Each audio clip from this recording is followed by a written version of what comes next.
दोस्तों, कैसे हैं आप सब?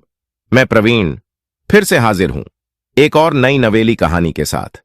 उम्मीद करता हूं कहानी आपको बहुत पसंद आएगी। तो देर किस बात की, चलिए शुरू करते हैं। एक बार की बात है कि एक गरीब गांव वाला था जो जंगल से लकड़ी काटकर और उसको बाजार में बेचकर अपना और अपने परिवार का गुजारा करता था। उसके परिवार में उसकी पत्नी और उसकी 7 बेटियां थीं। उसने कभी मांस नहीं खाया था और न ही कभी जूता पहना था। बस एक फटा सा कपड़ा उसकी पीठ पर पड़ा रहता था। एक दिन जब उसको कुछ अच्छा सा नहीं लग रहा था तो वह एक पेड़ के नीचे आराम करने के लिए लेट गया। उस समय अच्छी किस्मत लाने वाली चिड़िया ह्यूमा उसके आसपास घूम रही थी। उसने देखा कि वहां एक आदमी लेटा हुआ है जो बहुत गरीब और बीमार है। यह देखकर उसको उस आदमी पर दया आ गई। वह उस आदमी के पास से उड़ी और उसने एक सोने का अंडा उसकी लकड़ियों के गट्ठ के पास डाल दिया। कुछ देर बाद जब उस लकड़हारे की आंख खुली तो उसने अपनी लकड़ियों के गट्ठ के पास एक सोने का अंडा पड़ा देखा। वह उसे देखकर बहुत खुश हुआ और उसने उसे उठाकर अपने कमर में बांधने वाले कपड़े में बांध लिया। उसको लेकर वह वॉनी के पास गया जो अक्सर उसकी लकड़ियां खरीदा करता था। उसने वॉनी को वह सोने का अंडा भी बेच दिया।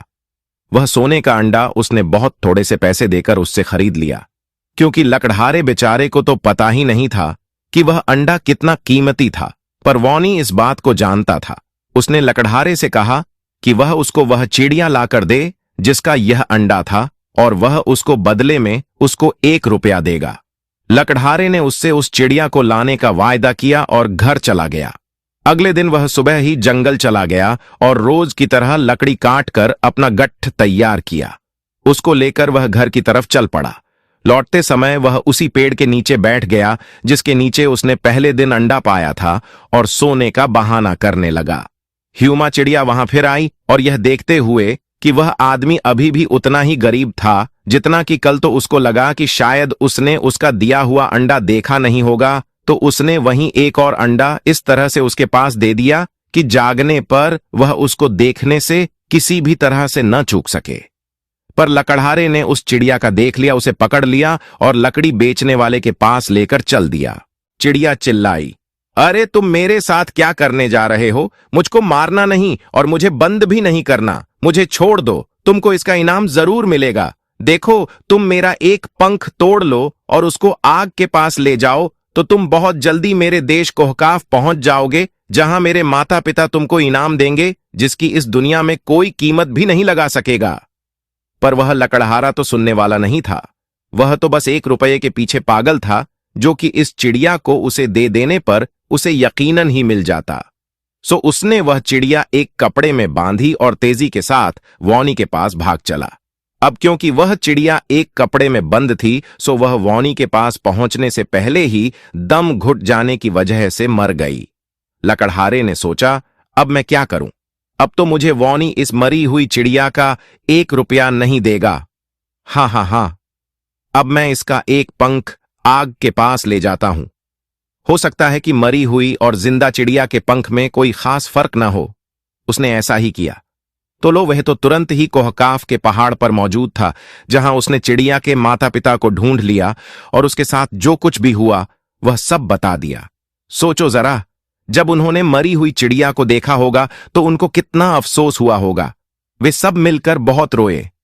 तभी वहां से एक अजनबी चिड़िया गुजर रही थी, तो उसने इन सब के रोने की आवाज सुनी। वह वहां आई और उनसे पूछा कि क्या बात थी और वे सब क्यों रो रहे थे। ये चिड़िया अपनी चोंच में घास का एक तिनका दबाए लिए चली आ रही थी, जिससे वह किसी भी मरे हुए को जिंदा कर सकती थी। वह बोली, आप सब क्यों रो रहे हैं? वे सब चिड़ियां बोली, क्योंकि हमारा एक संबंधी मर गया है और अब हम उससे फिर कभी बात नहीं कर पाएंगे।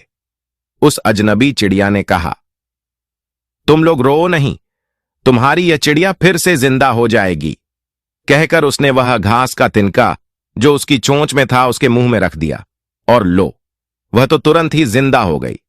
जब ह्यूमा चिड़िया ने लकड़हारे को देखा तो उसने उसकी बेवफाई और लापरवाही पर बहुत डांटा और बोली, मैं तो तुमको बहुत बड़ा और खुशहाल आदमी बनाना चाहती थी, पर अब तुम अपना लकड़ी का यह गट्ठ उठाओ और अपने घर जाओ।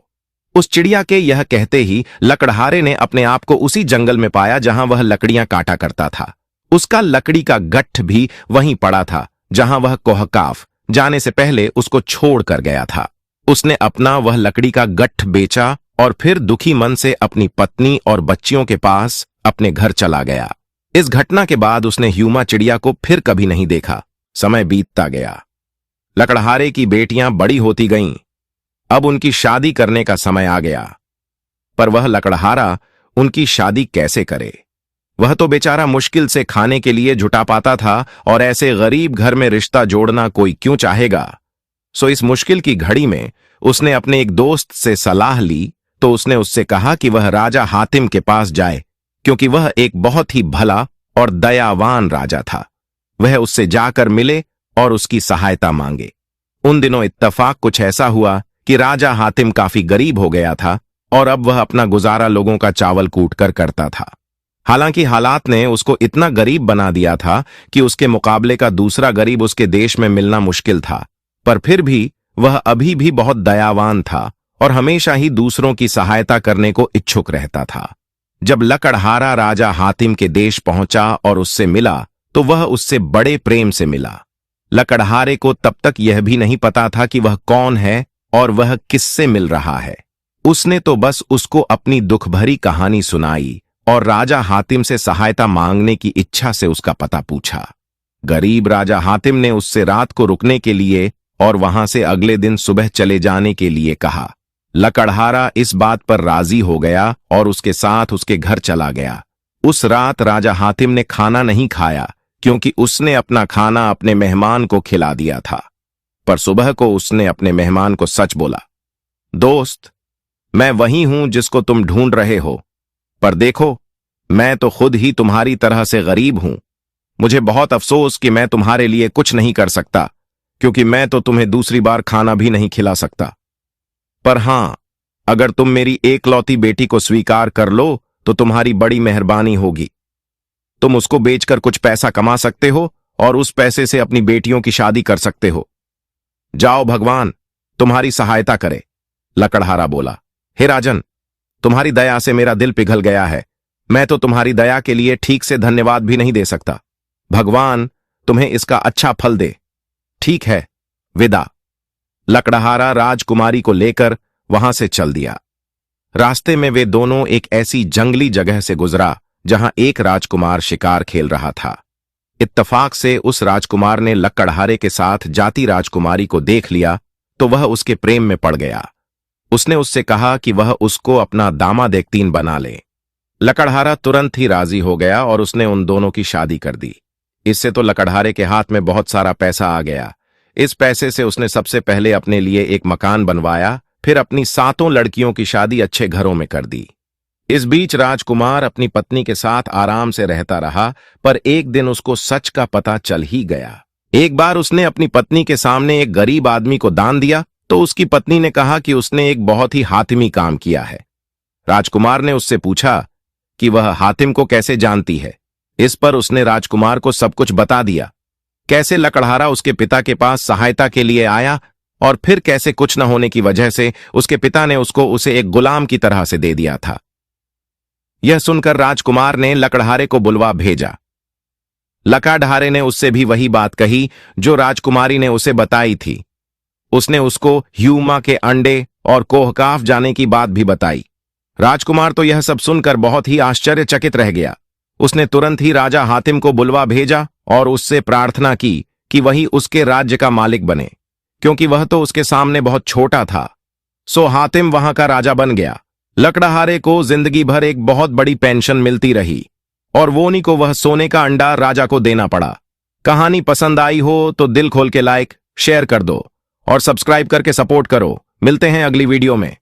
तब तक के लिए हंसते रहिए, मुस्कुराते रहिए।